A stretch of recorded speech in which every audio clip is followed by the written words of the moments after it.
Giridvaradhari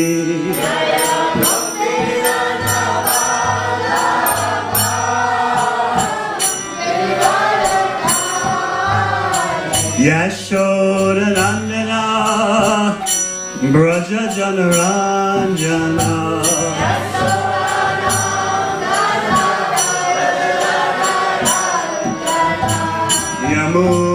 Yamunatira Vanachari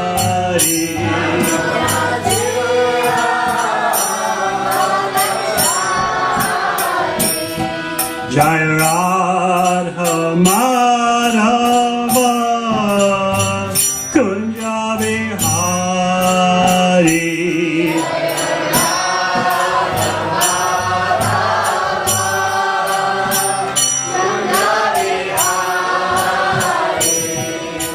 Gopi Janaballabha Giridvaradhari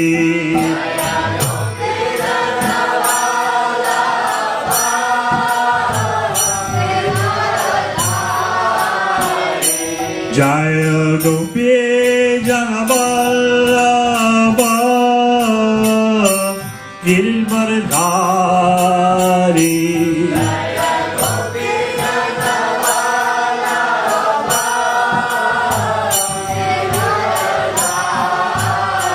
Yashodanandana Braja Janaranjana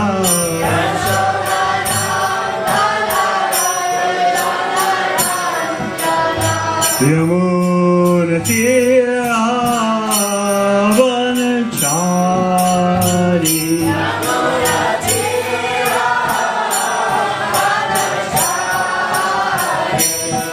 Jaya Radha Madhava Kunja Bihari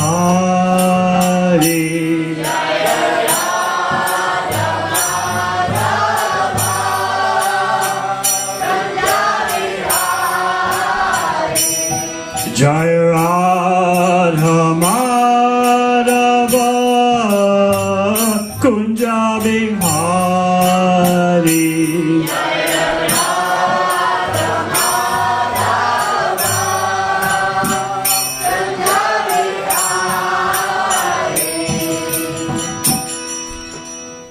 Go Premanandi.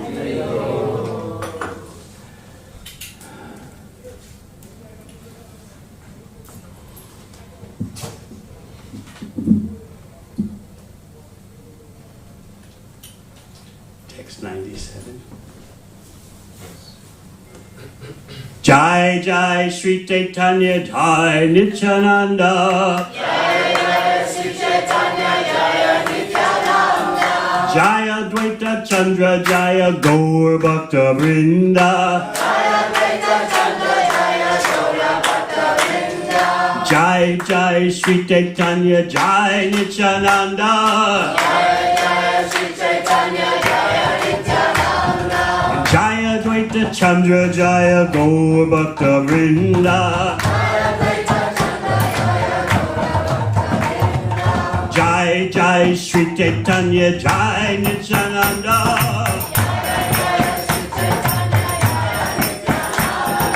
Jaya Dvaita Chandra Jaya Gaur Bhakta Vrinda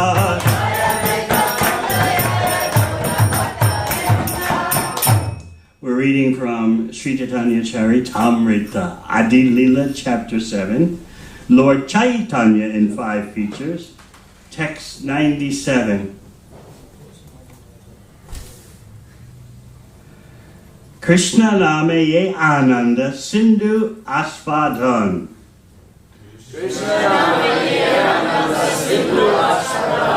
Brahmananda Ta Age Kato Daka Sam. Krishna Name Ye Ananda Sindhu Asvadan. Brahmananda Ta Age Kato Daka Sam. Krishna Name Ananda Sindhu Asvadan. Krishna Name Brahmananda ta age kata daka sama.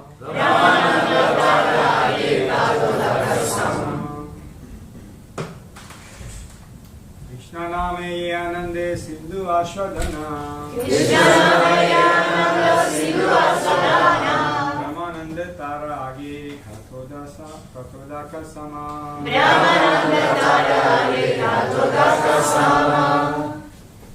Krishna name ye ananda sindhu ashwadana.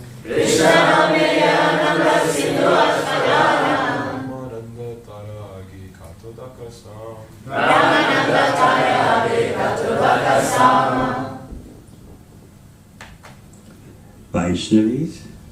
Krishna name Ananda Sindhu Ashpadana. Krishna name Ananda Sindhu Ashpadana. Brahmananda Tara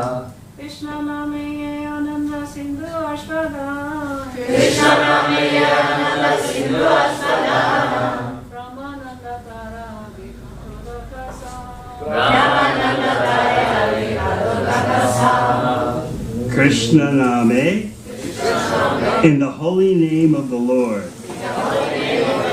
Yea, which Ananda, transcendental bliss, Sindhu, ocean, Asvadan, tasting, Brahmananda, the transcendental bliss of impersonal understanding. Tar, its, age, in front, Kata udaka, shallow water in the canal. Sama, like.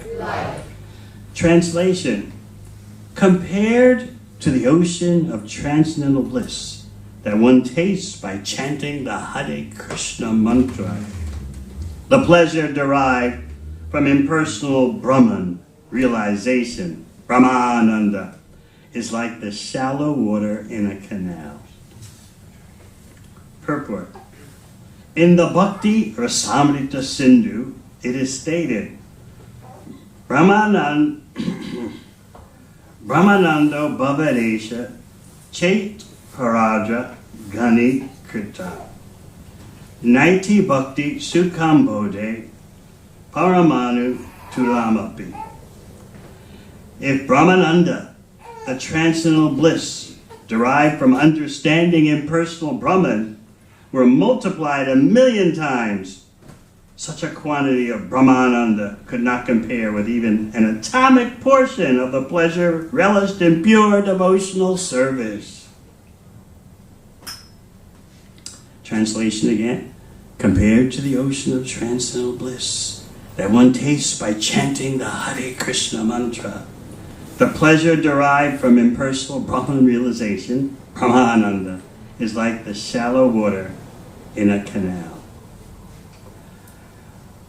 Om Agyanatimirandasya Gyananjana Shalakaya Chakshurudmilitam Yena Tasmai Shri Gurave Namaha. Jai Shri Krishna Chaitanya Prabhu Nityananda Shri Advaita Gadadha Sivasadi Gaura Bhaktivinoda. Hare Krishna, Krishna Krishna, Hare Hare, Hare Rama, Rama Rama, Hare Hare. This is a very important chapter in the very important Sri Caitanya Caritamrta. Lord Chaitanya is discussing with the Mayavadi impersonalist sadhus, and in the process of doing so, he is explaining the glories of the holy name. There had to be some kind of favorable precedent set by the followers of Prakashananda Saraswati. Otherwise, Mahaprabhu would not explain the intimate glories of the holy name to them. Impressed by Mahaprabhu's effulgence, they invited him, please.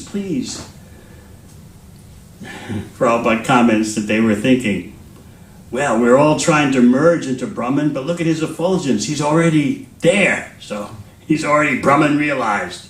But why does he chant and dance in the company of fanatics?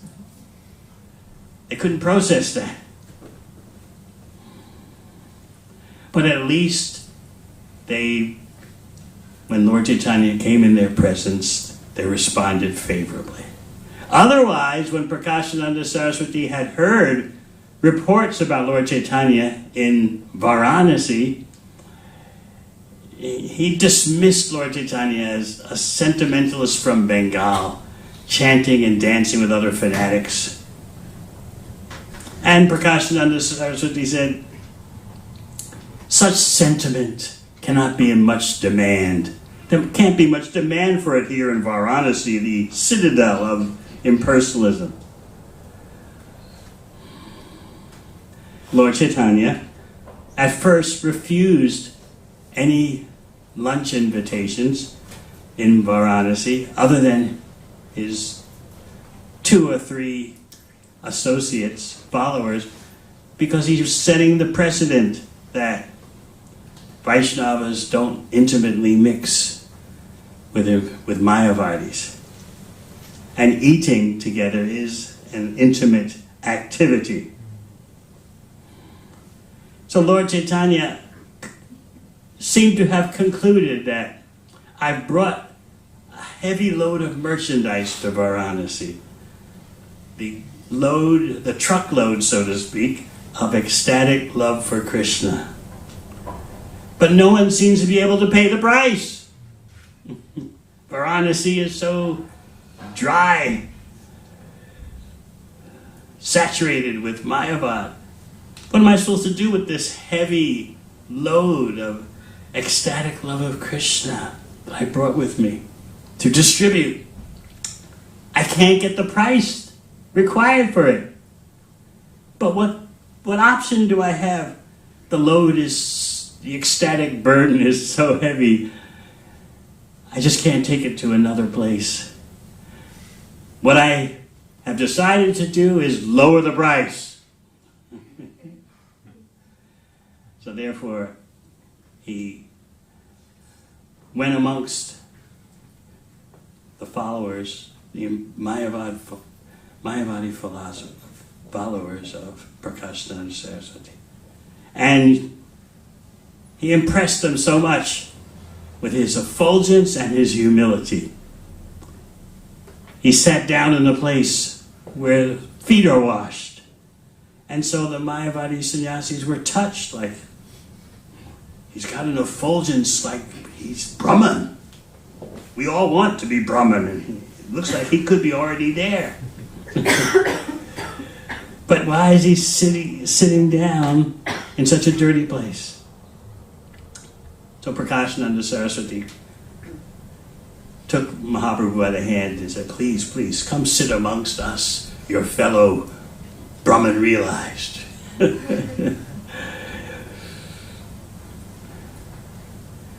So just that favorable gesture of reception made it possible for Prakashananda Saraswati and his followers to hear with some submissiveness, rather than just dismiss Mahaprabhu as a sentimentalist chanting and dancing with other sentimentalists. My point is that some progress was made by the audience so they could hear the glories of the holy name. Because ordinarily, you don't throw pearls before such creatures. You know it's one of the offenses to the holy name to explain the glories of the holy name to the unfaithful. And certainly these impersonalist Mayavadis were unfaithful to the extent that their trademark conceptions are Krishna is just a material phenomenon. Bhakti is a material phenomenon. But the highest material phenomenon. But still, it's fruitive activity, karmic activity in the highest way. Mode of goodness, sattva guna, material mode of goodness. And you can still see traces of that misunderstanding among many followers of yoga schools. They're taught many places, not all, but in many places, that there are different portals to the divine, and you can choose whatever portal attracts you. Vishnu, Durga, Shiva, Brahma, whatever. It's all the same. Just choose what doorway you want, and each doorway leads you to the same conclusion, the oneness, the impersonal Brahman. So these Mayavadis that Lord Chaitanya is dealing with had been adamant about the material nature of Bhakti. There is no spiritual variegatedness, they think. And that Bhakti is just a temporary artifice or device that you utilize as a springboard for when you become more advanced, and then you just know merging into Brahman is the highest. So this is offensive. They think that Krishna is different from his name, which is a contradiction, because on the one hand they say everything is one, but when it comes to chanting Hare Krishna, oh, there's a difference between Krishna and his name. Make up your mind. If everything is one, everything is one. That's why Prabhupada would often comment in the purports that Mayavad is illogical. If everything is one, where did the differences we see in the material world come from? Oh, that is an illusion. The differences are an illusion. Okay, so if everything is one, how did illusion come about? Due to offenses to Krishna, the intelligence is bewildered. Yet, Mahaprabhu induced some kind of agyata sukriti. He induced them to perform unknowingly some devotional act, some devotional service. By Prakashananda Saraswati personally taking Lord Chaitanya, please don't sit there. Let me guide you to a place worthy of you. So that unknown act of devotion gave Mahaprabhu the opportunity for explaining the chanting of Hare Krishna. And he attributed his chanting to his spiritual master. My spiritual master told me to do this. In fact, he told me I'm a fool. Guru More Murkateki Kalilo Shasan. He chastised me. You're a fool. Just chant Hare Krishna. So the impersonalists, Mayavadis, would wonder, just chanting? What about studying Vedanta Sutra? But Lord Chaitanya explains that chanting Hare Krishna, and this is very important for us to understand, chanting Hare Krishna is the conclusion of Vedanta Sutra. In other words, if you're properly chanting Hare Krishna, you are dealing with the conclusion of all the Vedas. All the pious activities of the Vedas conclude in chanting Hare Krishna. So it's good for us to study this chapter so that we can better appreciate the glories of chanting Hare Krishna. It's the pinnacle of spiritual achievement. As Krishna says in Bhagavad Gita, Bahunam Jamanamante Jnanavam Mam Prapadyate. After many births and deaths, the Gyanis, the metaphysical speculators, finally realize everything is Krishna's energy. But when you're properly chanting Hare Krishna, especially chanting without offense, you have all the Vedic knowledge contained in that chanting of Hare Krishna. You're at the conclusion of all the Vedic knowledge. What does Krishna say in Bhagavad Gita? Vedaishta sarva ahameva veja. By all the Vedas, I am to be known. So if you're chanting Hare Krishna, that is knowing Krishna. That is the ultimate. So if you study this chapter, your impersonal tendencies will be washed away. And this is why Srila Prabhupada wanted that even before the hardcover volume of Adi Lila was published, he wanted this chapter, Adi Lila chapter 7, to be printed in a paperback version on its own. I remember 1974. We had this paperback chapter 7 of Adi Lila. It was entitled Lord Caitanya in 5 Features. And that was before the hardcover version came out early 1975.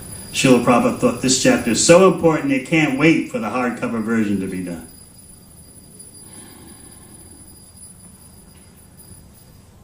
So we should keep that in mind. In order to understand the glories of Bhakti, you have to know what to compare it to, and then you can better appreciate what is devotional service. Otherwise, you may take it for granted. I come to the temple, la-di-da. I sing Hare Krishna, la-di-da. I take prasad, oh yes. I talk to some devotees and say Hari Bol. I do a little service once every month. And then, that's the Bhakti lifestyle. We may take it for granted because we don't understand devotional service is the ultimate.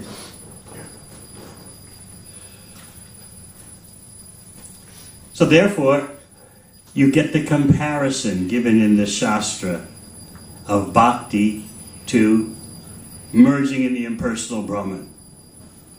In other words, when you know this is compared to that, then you get a better understanding of the value of what you're comparing. This is why there are so many statements about how Bhakti is far beyond Brahman realization.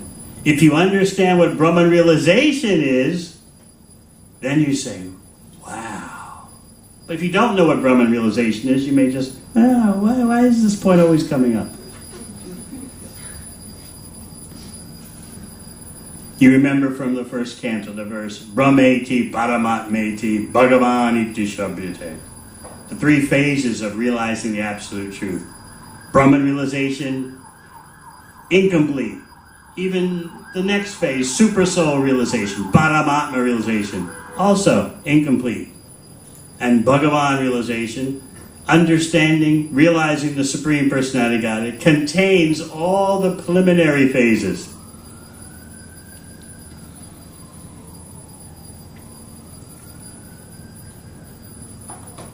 Do you remember the testimony of Shukadeva Goswami in the 2nd canto, chapter 1?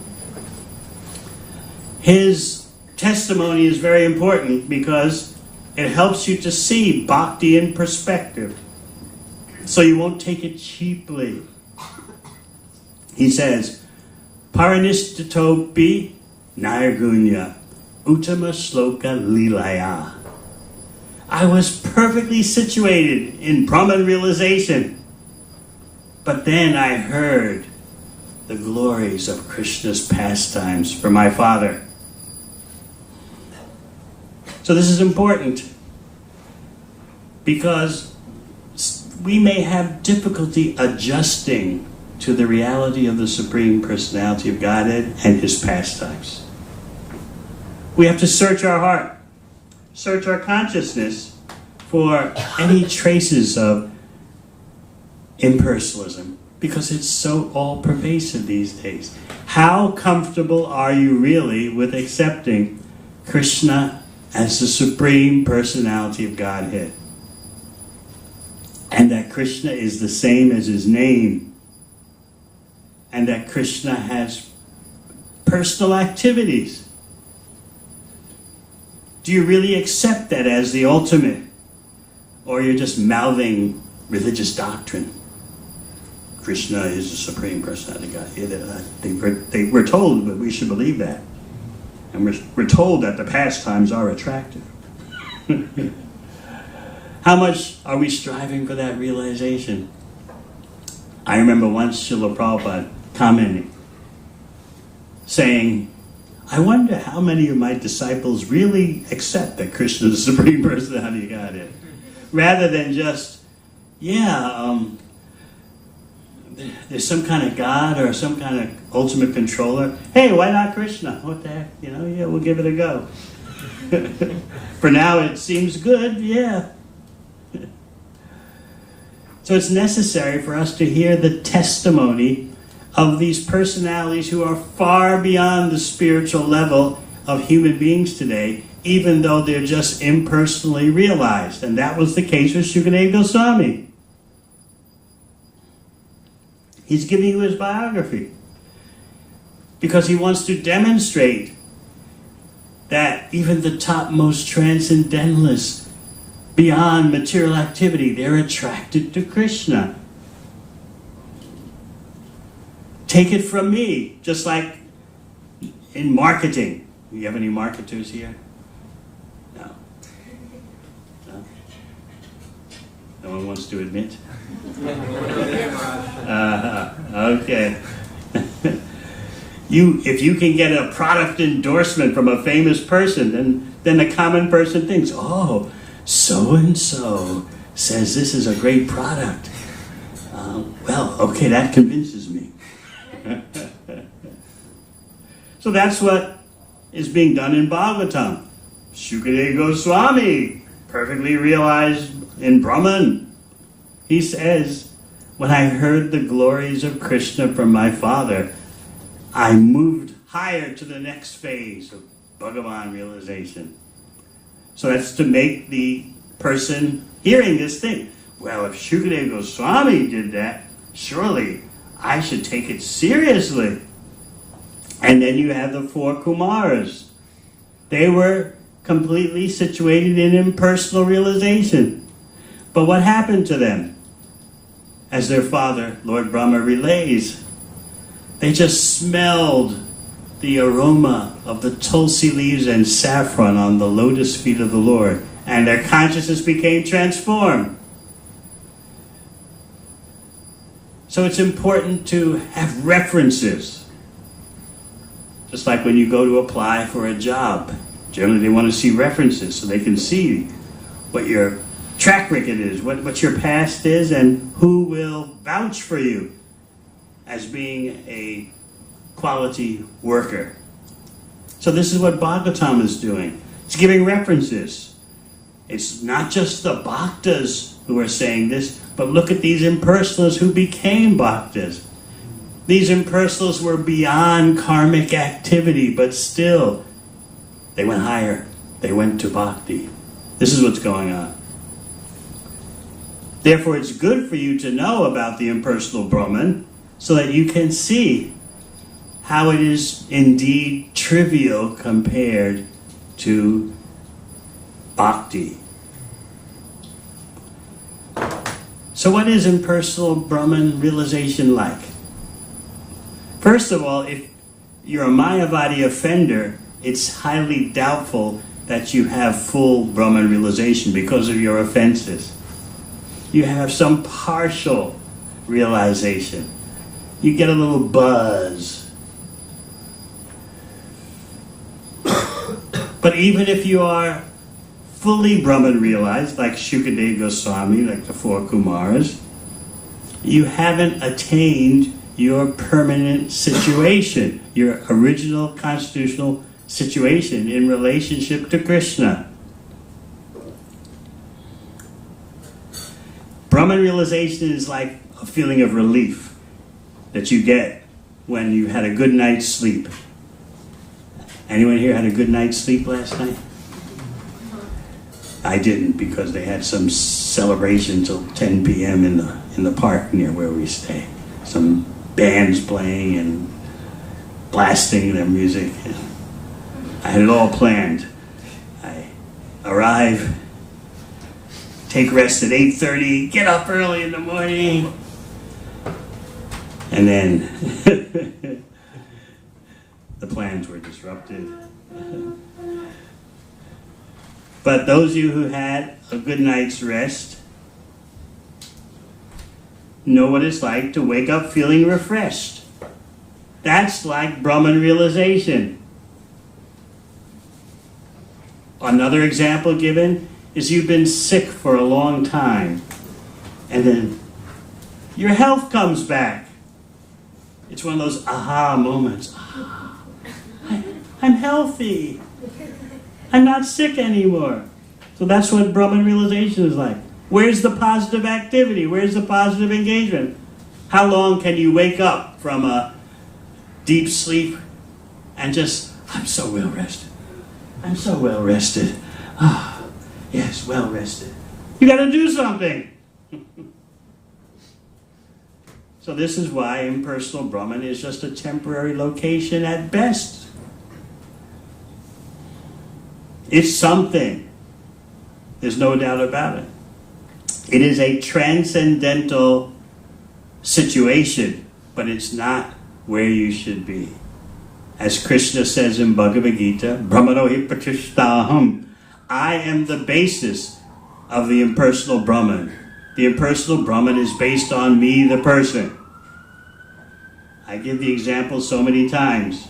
You know how to be impersonal because you're a person. You know how to give someone the cold shoulder. Do you know how to ignore your mother when you want to? Yes. You pretend she doesn't exist, right? I didn't hear her say anything. Who is she? Because you want to do what you want to do, right?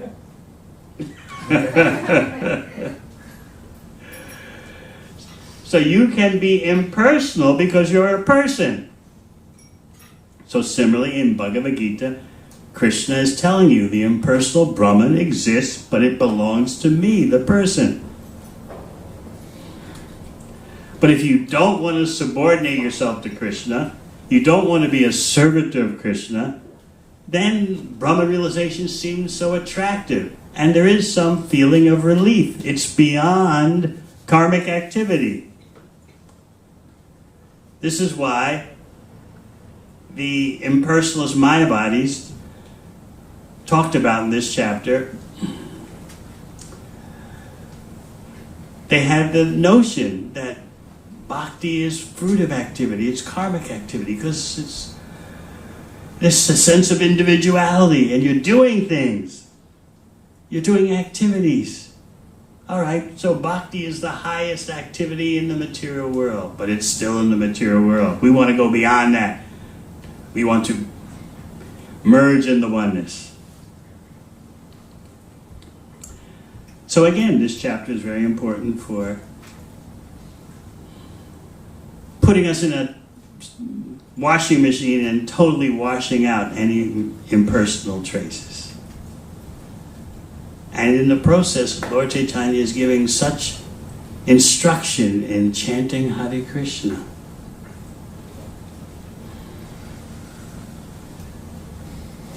If you want to understand the glories of Bhakti, you need to understand the impersonal Brahman, so that you can see what all the statements mean when they say, like today's verse, compared to the ocean of transcendental bliss that one tastes by chanting the Hare Krishna mantra, the pleasure derived from impersonal Brahman realization, Brahmananda, is like the shallow water in a canal. And as Prabhupada writes in the purport, such a quantity of Brahmananda could not compare with even an atomic portion of the pleasure relished in pure devotional service. Even if Brahmananda, the bliss from Brahman realization, was multiplied 1,000,000 times. So you're supposed to say, wow. Wow. But do you understand? That is the question. It's not a small thing when Shukadeva Goswami says, Paranistatopi Nirgunya Uchamastoka Lila. That's not a small thing. It's like someone saying, I was formerly driving a 1980 Hyundai, and then someone gave me a Bentley, brand new Bentley. You would immediately be able to make the comparison in your mind, right?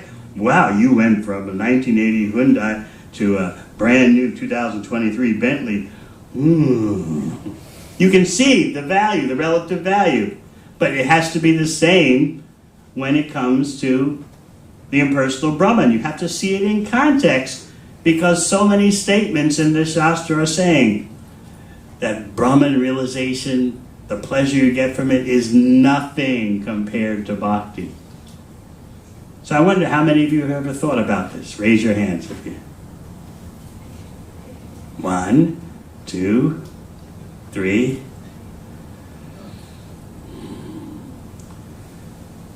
In other words, as great as Brahman realization seems to be, the Bhakti yogis are not interested. Especially when we hear the testimony of Shukadeva Goswami, the 4 Kumaras. So there's Brahmananda, the pleasure of impersonal Brahman realization, if multiplied 1,000,000 times, can't compare to not even 1 drop of the pleasure of pure devotional service. There was a controversy about the name Brahmananda. Prabhupada, as you know, gave it to one of his earliest disciples. And so when Prabhupada's godbrothers in India heard about it, some of them were chuckling like, Brahmananda? That's not a Vaishnava name. So the Prabhupada heard about this controversy created by his godbrothers, and he explained, Brahmananda belongs to Krishna. It is Krishna's Brahman. So the Vaishnava understands that true Brahmananda is Krishna consciousness, because Brahman belongs to Krishna. So that settled the controversy about why he would give a Vaishnava the name Brahmananda. The Vaishnava immediately connects Brahman to the Para Brahman, the Supreme Brahman, Krishna. And because Krishna is actually the Brahman in the ultimate, Brahmananda means the bliss of Krishna consciousness.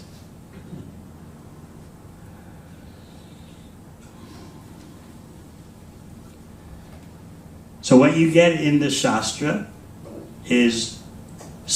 are statements about how Brahman realization is so insignificant compared to Bhakti. And then you also get expressions of realization, like Shukadeva Goswami is giving. So you have the direct statements. Brahman realization is such and such. And then you have realizations expressed by the greatest personalities, like the 4 Kumaras. We were certainly devotees of the impersonal Brahman. And then, what did we smell? The tulsi leaves and saffron from the lotus feet of the Lord. Makes you think, what ordinary person could you say that about? The fragrance from their feet transformed your consciousness. Immediately you're pushed to understand Krishna is not an ordinary person. He has no material body. Who would have their consciousness transformed from impersonal realization to higher by smelling an ordinary person's feet? So we're meant to think about these things. The testimony of the 4 Kumaras. So when you study this chapter, you find out again and again and again, Krishna is the same as his name. And this affects your chanting. Lord Caitanya explains, I'm chanting because my spiritual master told me to do it. And Lord Caitanya also quotes Shastra. And he says, what can be done when I chant Hare Krishna? I'm lost in ecstasy. I dance in ecstasy. It's not forced. It just happens automatically. So you might say, well, what about us? Are we chanting and dancing spontaneously? Some of you may be. But that doesn't mean those of you who are chanting and dancing simply because it's the order of your spiritual master are off track. No. By doing something because it's the order of the guru, you get taste, you get flavor. And gradually, things become spontaneous. So don't devalue yourself. That I'm just doing this because I was told to do it.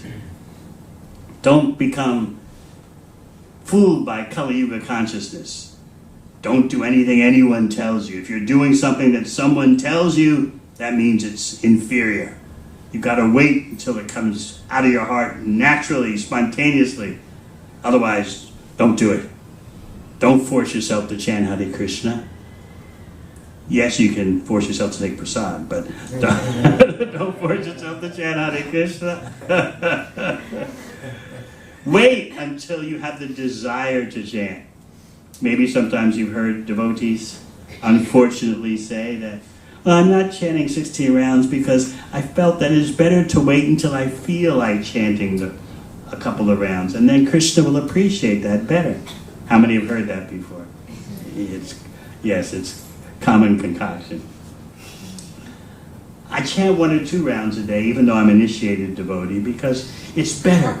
I can honestly feel like chanting 2 rounds a day. But to push myself to chant 16, that's artificial. So better I just do what I naturally feel like doing. You don't understand that when you go to the doctor, you take the prescription as the doctor gives it. The doctor says 100 milligrams of this, and you say, well, I just don't feel like 4 tabs too much. I just feel like taking 1 tab. When I feel like taking 4 tabs, then I'll do it. You wouldn't say that. You want to get well. The doctor says 4 tabs and you'll get well.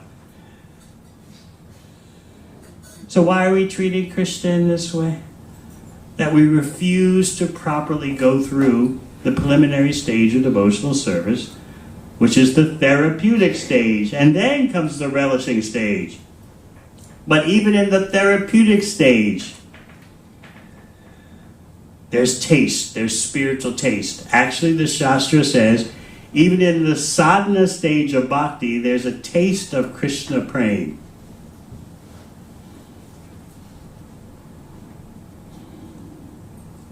So whether you're chanting and dancing spontaneously, as Lord Caitanya is talking about, or you're doing it because you were told by your spiritual master, as Lord Caitanya is also testifying, I'm doing this under the order of my guru, and things happen.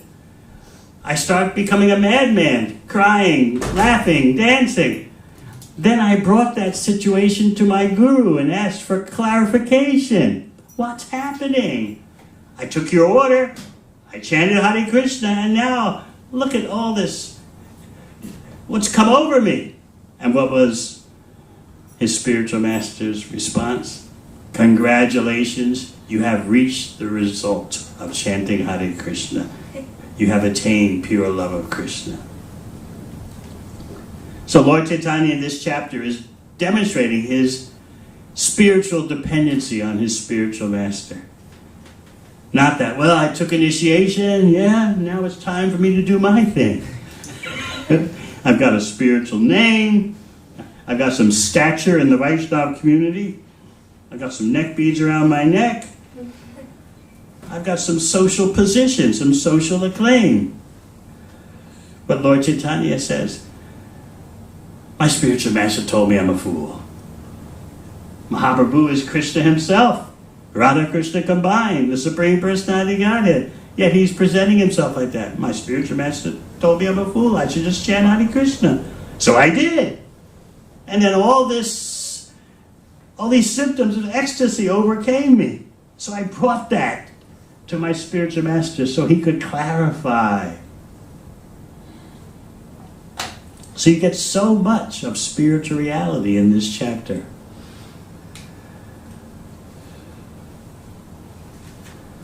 And you understand that 2 things are necessary. chanting Hare Krishna and studying Srimad Bhagavatam, because Srimad Bhagavatam is Vedanta Sutra for the Vaishnavas.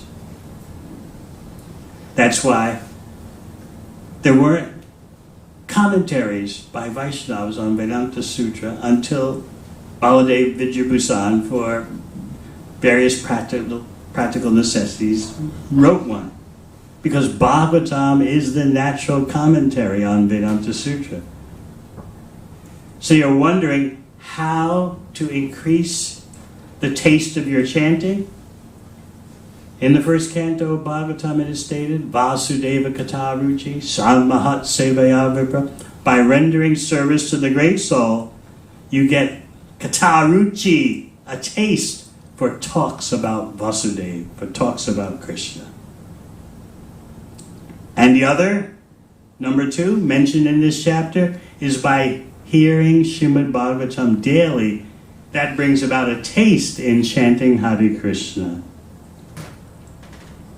So please remember those 2. Because sometimes devotees wonder, I've been chanting for so long, where's the taste? So you have to look at the role in your life of those 2 activities. Rendering devotional service to the great devotee and hearing Srimad Bhagavatam daily.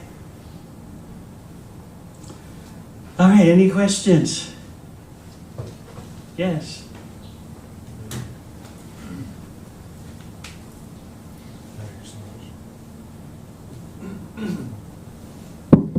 Hare Krishna Maharaj.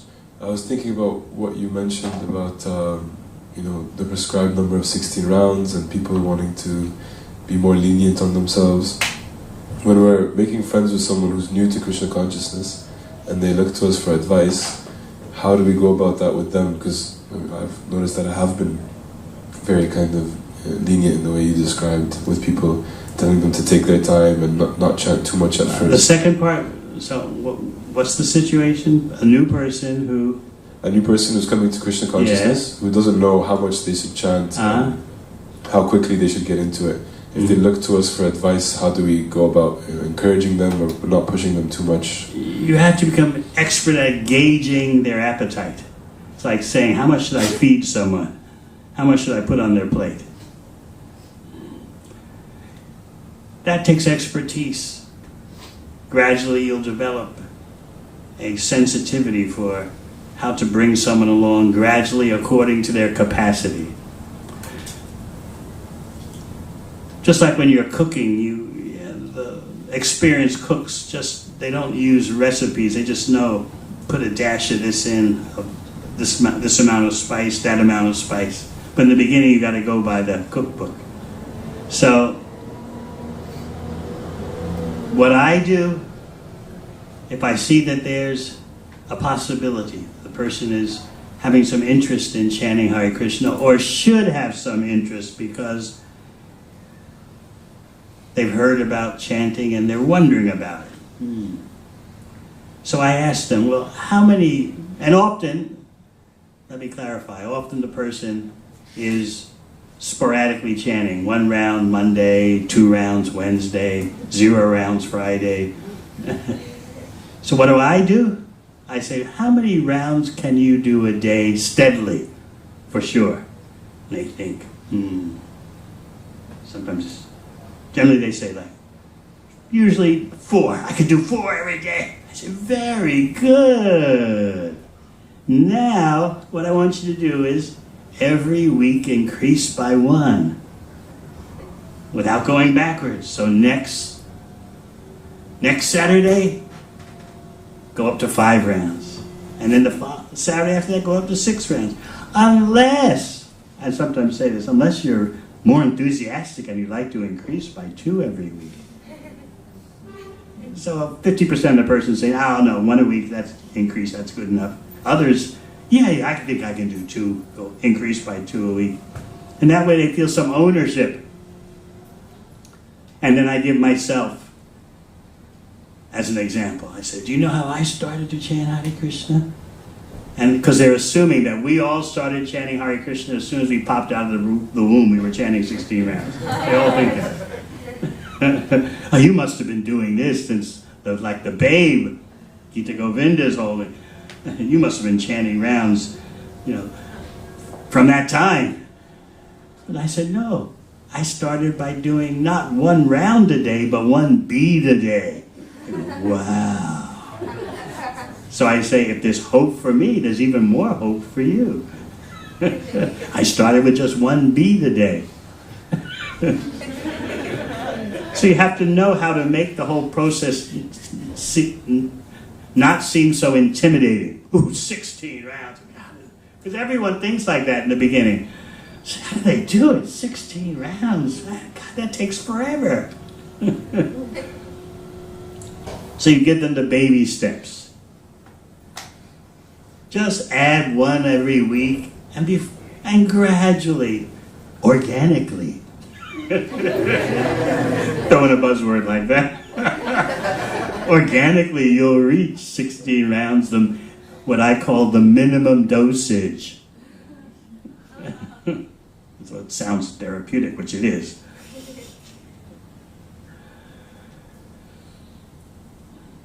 So you can encourage them like that. Let them feel ownership of the chanting process.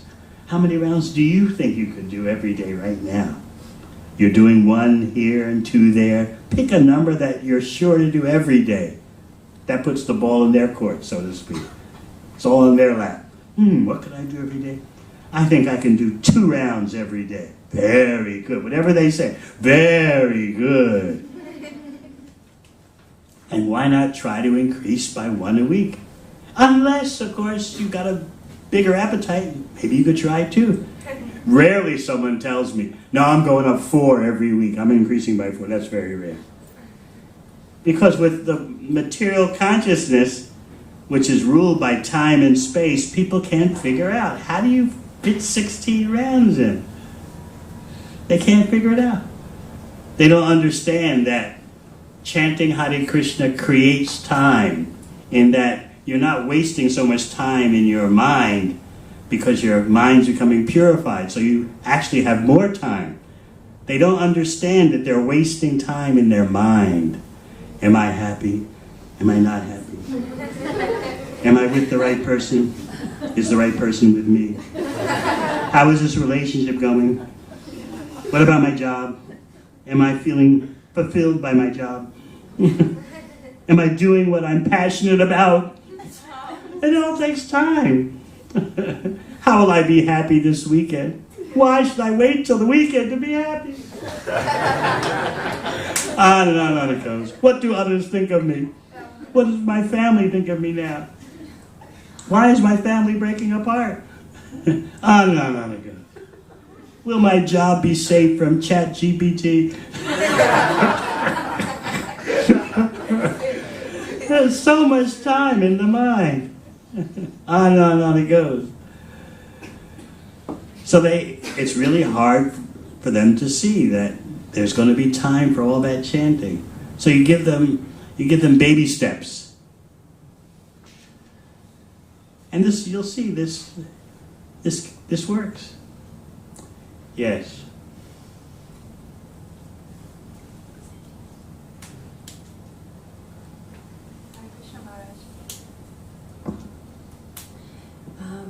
I was wondering this topic about impersonalism, being impersonal, this attitude we can somehow practice with having a relationship with our gurus, but for some people the guru might be not living anymore, or the personal interactions are not available all the time, and so we were told to follow the instructions.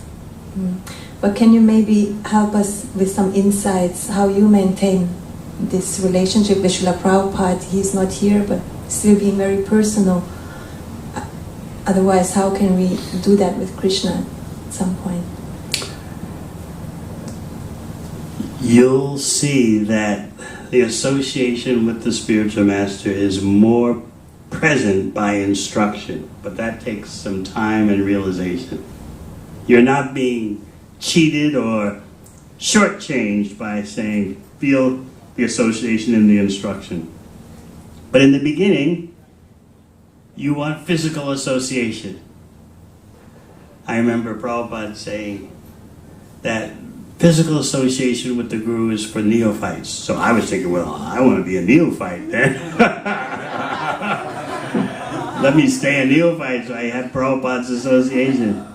But upon Prabhupada's departure, his disciples were forced to realize that he's there even more through his instruction. But don't get me wrong, if you have a chance for physical association, you take the vapu, you take all you can get and consider yourself fortunate.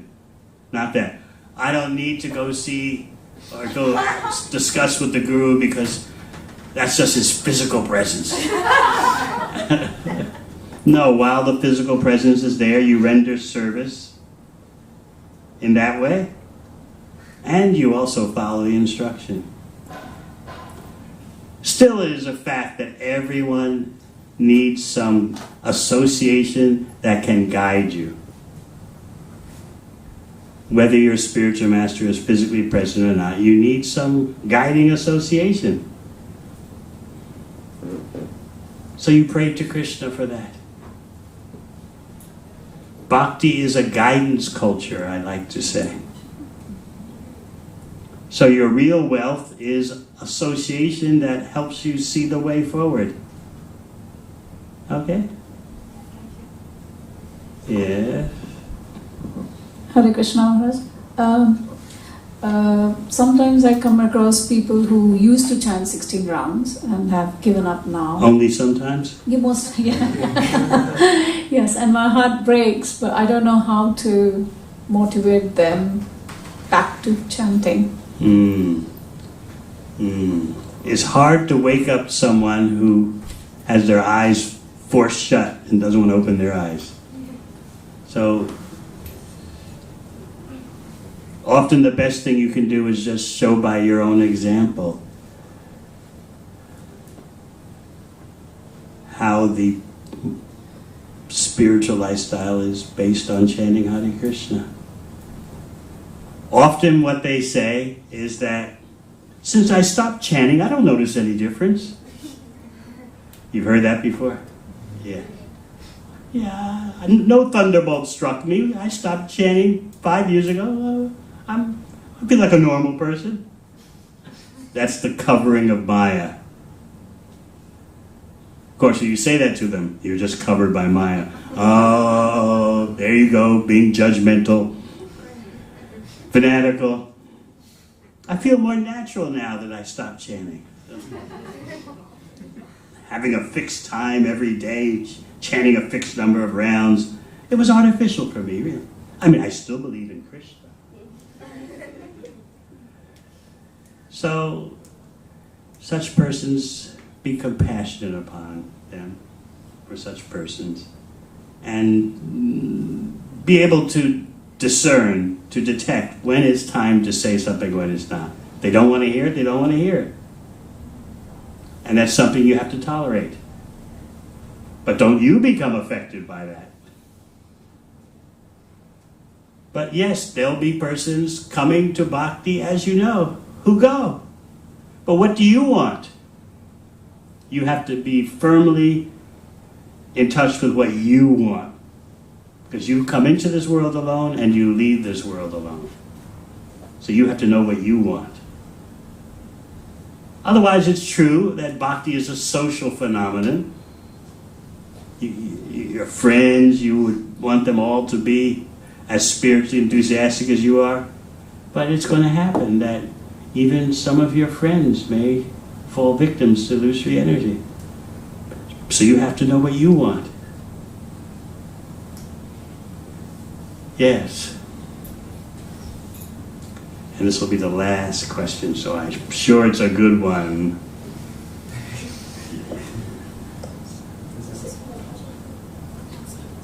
We have to give the men a chance.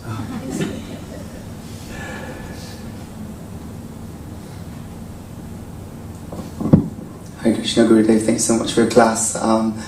In your class you mentioned the 9th offense of the holy name, distributing the pearls of the holy name to faithless persons. So my question was, when we're doing outreach, how do we create this balance? Because the enthusiasm to talk about the amazingness of the Maha Mantra is there. So how do you create this balance of not creating an offense but still sharing to others? You tell them the Maha Mantra relieves them of their material conceptions. They're not ready to hear that the Maha Mantra ignites pure love of Krishna. They're not ready to hear that Krishna is the same as his name. That's intimate. But you say, you chant the mantra and you'll realize you're not the body, you're not the mind, and your spiritual reality will start to open up.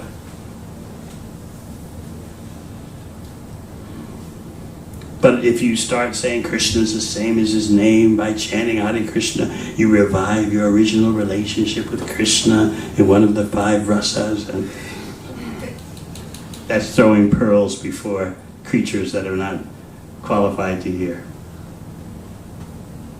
It's just common sense. Actually, you don't talk about your personal life to any stranger. Someone walking by on Oxford Street, and you will go up to the person, let me tell you about my personal life. You wouldn't do that. But Krishna's a person, so you're careful about how you present Krishna's inner glories.